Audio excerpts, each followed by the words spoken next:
Okay, so this is Black Dynamic Black BLK, not triple black. Fuck triple black. I only have. We don't fuck with triple black. Keep that shit away from us. So the first one I always do just black. Okay, then we got 80. Nice. And this is, so basically this is just dynamic, and then it's like dynamic up to here and then water. Okay, they add their own. Actually, I don't even know if it's water. What is it? It's, yeah, distilled water. Okay, cool. And some like alcohol. So I'm going to fill this up most of the way. I don't actually have an exact science how I do it. I just leave like a couple millimeters of space. So I do 60, 80, 40. I don't fuck with 20 because historically, anytime I've done 20 with any white, it's so light in the skin that it literally fades out. Like you can't even see it anymore after it heals. Like you can see it while you're tattooing, but then it lightens so much it disappears. So I, at the lightest, will do 40. Same thing, leave like a little bit of space. But waiting. And then I use dynamic triple white. Fill this up pretty much the rest of the way, leaving just enough space that once I mix it, it's not going to splatter absolutely everywhere. And I have my little mixy tool which spins. Different values in it too. Yeah, so this is lightest, middle, darkest, and then black. Okay, so I do a soft edge mag, and I'm going to use a 15 for this. So basically, this is like not straight across, as you can kind of see it has like a curve. So it's a little bit lower on each side and like mounted in the middle.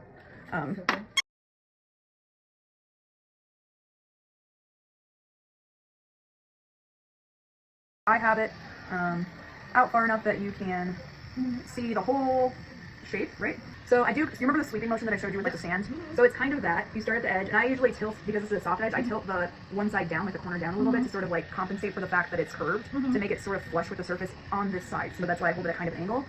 And I just do that sort of sweeping motion.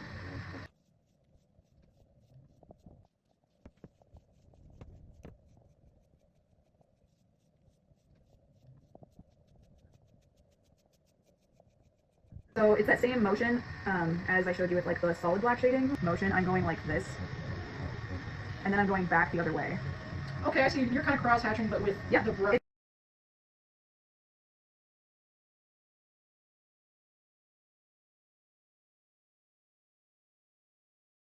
It's like the same kind of thing that you would be doing with stipple shading, but just smaller, tighter motions. So it's kind of like that. Okay, Yeah, it's not actually. You just kind of build your way out. And so I also switched to like a painting it out, like bigger stroke method like this to get the like fade. Yeah, you're still gonna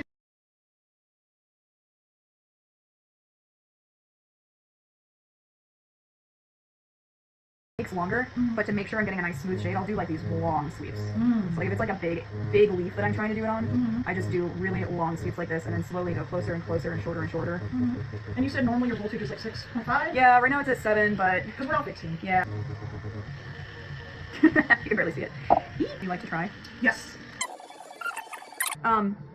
So you see the teeth? So the mag looks like this, but it's like doop, doop, doop, doop, like that.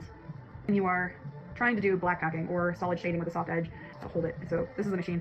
So we have this flat side, and then we have the like sort of sharp side. So like if I were to turn it like this, then I'm making a line. If I have it facing this way, then I'm sweeping like that. So it makes like a sweeping sort of like a broom effect, versus if it's turned sideways like this, then we're making lines.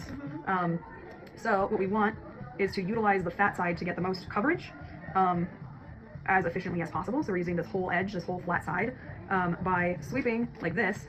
And since there are teeth, there's little gaps in between, so you need to continuously move a little bit to one direction in order to line up like the teeth with the gaps that you've made, basically. So you're kind of making in this sweeping motion to try to like push the ink from one side to the other side. So that's why you want to have this flat side like that, pointed this way, not like this, because if I'm doing this, it's going to take me 30 years to get all this sand to go over there, and then I have like all these inconsistent like looking lines. So when you're doing soft shading, you are just holding it so that one side is like, you see it, so one side is like in the sand and one side is out like this, and that is makes basically this whole side is going to be solid, while this side is going to be more of a stipple effect of like a whip shading that's kind of happening.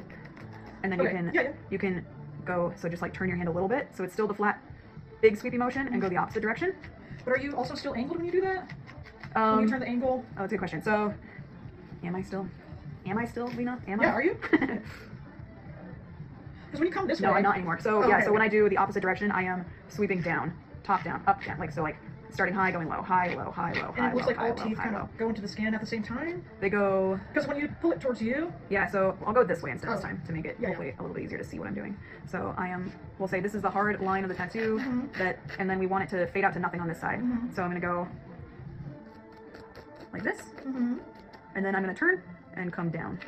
Oh, okay, okay, I see. There's two different kind of. Okay, I see. Okay, I think I see. And you can go, I mean, I usually go the opposite direction then the next time, but you're starting higher up here and coming down deeper here. High Okay. here, down deeper. Okay, I high, understand. down. So it's still creating this like whip shading. No matter which direction I'm moving it, I am whipping it out higher here and lower here. And then you can, I mean, you can just change directions. It just, as long as like the thing is, yeah, like higher elevation of the skin as you go out this direction and lower elevation as you go towards the darker part. So like you can change it this way, but this side just has to be higher. You can do it this way, but this side has to be higher. You can go like this, but as long as you're just bringing it up like this, then it's okay. Okay. You can go from this side to this side as long as you're going high, low, high, low, high, low. Okay. It's just important that this is high, this is low, no matter what angle you're holding it at. Okay. It just kind of is a practice of learning to be really consistent in the motions you're making and making sure you're spacing each movement the same amount apart with the same hand speed each time. It takes a little bit of practice. Putting most of the blades this way, face this way, and I have the teeth going down this You're side. sweeping fat way. That way. Oh, you're sweeping short way. Wait, it's towards me. It's towards me. Towards the fatness. Towards the fatness. Like that? Yep. There you go. Yeah, that's great. Am I going in the right direction? Yep. You were doing like Yep, that'll work too. Yep. after that. Yeah. Okay, I see. You're getting it. Yep. Let me try a lighter gray.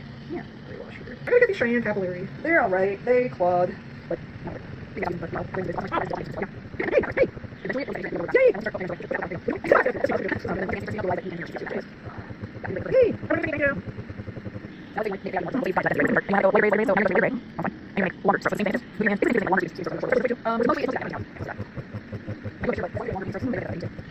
gonna thank you. So when I don't know if this thing is helpful for this, but I'm gonna show you anyway. So let's say you have this really nice dark spot. Okay, now the skin can't take much more at that point. You've already punctured it a lot. You don't want to hamburger it. So when you're doing these longer strokes that are lighter grays, you don't want to continue to start in that dark spot. You're gonna have to start sweeping Further ahead. sweeping down and up airplane. So like a U motion, Yeah. like that, Wow. so that you're not continuing to puncture that spot. And you're gonna continue, like as you start to get further and further out from that dark spot, you need to keep that transition of airplane rather than starting at the base and working up. Okay, Does that make sense? That makes perfect sense. So let's say this outer edge is saturated, so I just come in. Yep, perfect. Yep, just like that. You're doing it. I'm doing it! I'm learning! Yay! I love this, thank you so much! Remember to change angles once in a while just so you don't accidentally create like lines. Same thing as if you were stippling. Yeah, perfect. I'm learning! I love learning!